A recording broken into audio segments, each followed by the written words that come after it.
Hello, Squirrel Tribe. So we've talked about this a few times on the channel, and I've read a lot of comments from a lot of people about this, seen a lot of headlines about stuff like this. When it comes to the things that are given to people who are crossing our borders versus what people are given if they're actual citizens. So from what I remember, when people are crossing the border illegally, I might add, they're getting somehow cell phones. They're getting cash. They're getting bus tickets and plane tickets to go places. They're getting places to sleep for free. And they're getting all these handouts that we, the citizens of the United States, are footing the bill for. Yet we, the citizens of the United States, aren't getting nearly the same amount of help from the government that illegal immigrants are getting. And it's really starting to get pretty old. I'm sure a lot of people agree with me. And I don't know how far the government will go to continue giving these people things that they don't deserve, that they haven't earned, that they don't pay back, which is in and of itself even worse. If you think about it, at the end of the day, they're getting literally everything for free with nothing to pay back to the government, which then doesn't help citizens in any way whatsoever. So I want you guys to take a look at this, what Senator Marco Rubio had to say about everything and how Americans should be furious after hearing this. Please give this video a thumbs up and subscribe. One of the things I see a lot in South Florida are people that have been in this country that maybe came from Cuba 45 years ago. They've worked here their entire lives. They retire. They get $800, $900, $1,000 a month from Social Security.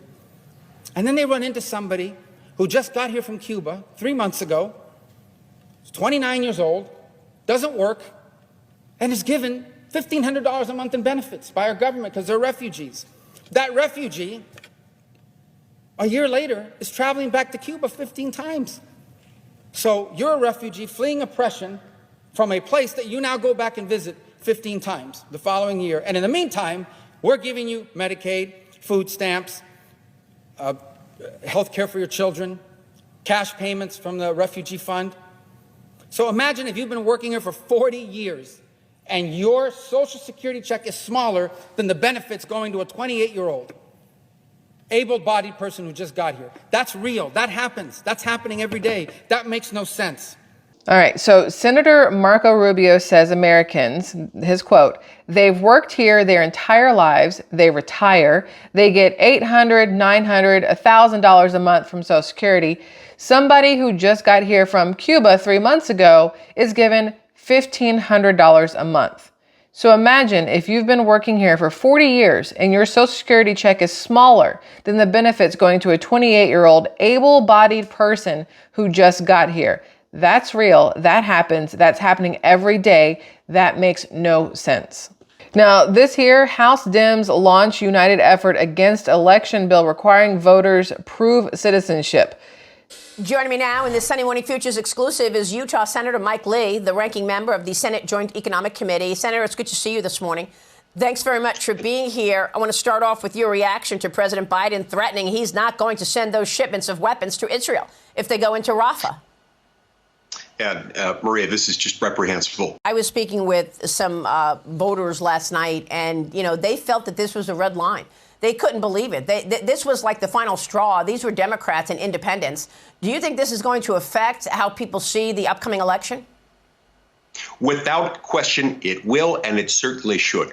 Look, nothing calls out more for Donald Trump returning to the White House as the 47th president of the United States, quite like blunders like this one. And this one is a doozy. It's colossal because it demonstrates to the American people, and it demonstrates to people all over the world, that we've got flawed, we've got inadequate, we've got ineffective, feckless leadership in the White House. That has to come to an end. And that'll happen, I believe, when Americans go to the polls this November. This is terrible. And again, yet another reason why Joe Biden is unfit for office and Americans need to elect Donald Trump.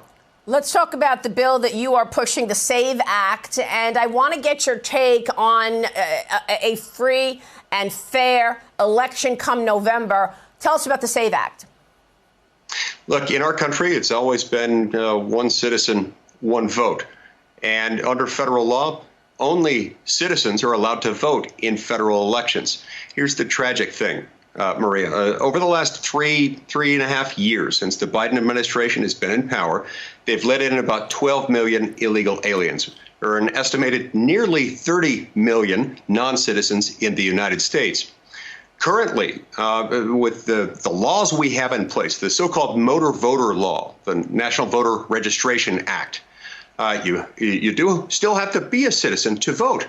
But the Supreme Court has interpreted it as prohibiting those at the state level who register people to vote from requiring the production of evidence of documents proving citizenship, just like you have to show when you get, say, a passport. They're prohibited from asking for that. And so what that means is a person can fill out a form, and as long as they check the right box and sign their name and are willing to lie, they can vote in federal elections, even if they're not citizens, and they couldn't prove it because they're not citizens. The SAVE Act would fix that loophole. It would make sure that actually it is going to be American citizens voting in federal elections. It would require the states to go in and review their voter registration files and eliminate those who are not citizens.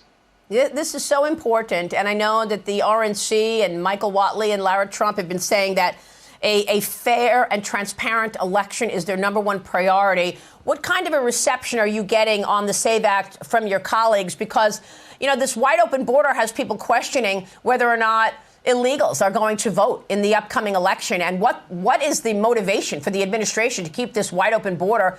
Ken Paxton, the AG of Texas, last week told me that he thinks when they cross the border, officials are giving them Social Security numbers and they're giving them voter registration sheets. What about that? Do you have any evidence of that? So, well, yeah, it's happening all over the place. And in all 50 states now, you can get a driver's license without being a citizen.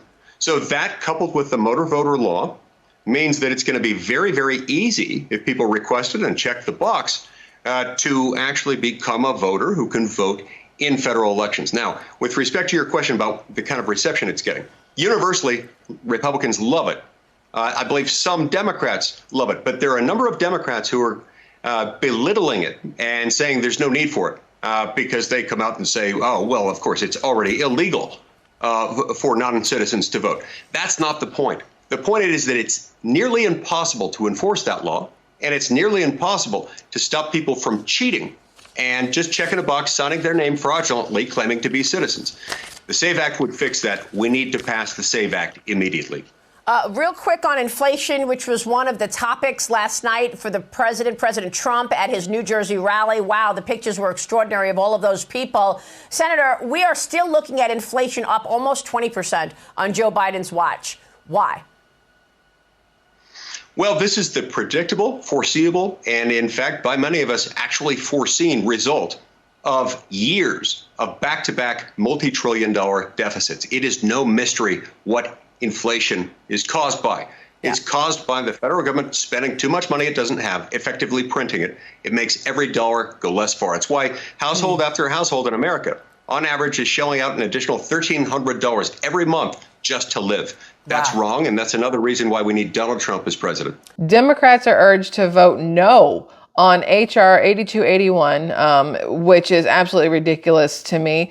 You have to realize things under the Democrats and liberals, they're just going to keep getting worse. They're going to keep getting what they want. It's going to get worse for us. They're going to keep getting what they want. The House Democrats, they've literally, according to this, launched a united effort to vote against a Republican-backed election bill that would require voters provide proof of citizenship to cast ballots in federal elections. The fact that Democrats don't want you to have to prove that you're a U.S. citizen to vote is horrific to me. It goes against everything we as a country stand for. I'm pretty sure there's a little bit of the fudging lines of the Constitution in there if we want to get down and dirty with it. It speaks volumes to why the border has been as open as it has been, why the Democratic Party, Biden administration, is doing as much as they can for these illegal immigrants that are coming in, because they want their vote. And this proves they want their vote. And yet they consider Donald Trump a threat to democracy. Make that part make sense. I'd love to read your comments on this, so make sure you guys leave a comment below because I want to read all of them. Please. I love you all. See you on the next one. Bye.